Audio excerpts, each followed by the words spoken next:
uri kumva ushaka kumenya icyo nabaye mu gihe wumva utazi kuzuza inshingano zo muri urajya ngo mugenze gute ase baby bifite guhera ryari kunzi ko navuye hano tumeranye neza inshingano zose urabona wazikemuye nta kibazo kihari muri rugo ase baby izi inshingano niturya nitubayeho ko tugomba kubaho ni cye kibazo niki ntabwo uri kumva ibyo ndi kukubwira be tujura amafaranga right of course I want money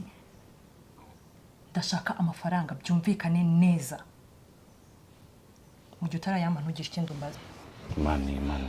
money ase so bwa mbere twicanye tukumvikana ibintu bya mbere tugomba gukora bwa mbere kurusha ibindi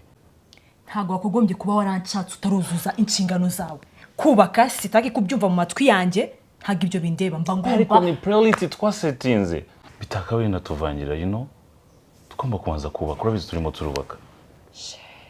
barujya nyemfata udufaranga twose tubonye kugira ngo tudushire ku nzu tuve mu bukode natwe tumere nk'abandi okay I don't want but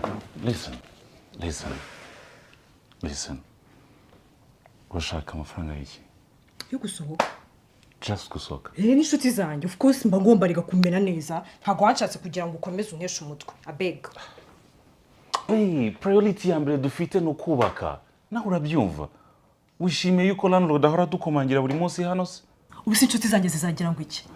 wanshatse nsohoka mera neza abacuti banjye nkabasohokana but now I want to go out. You want to go out? Yeah.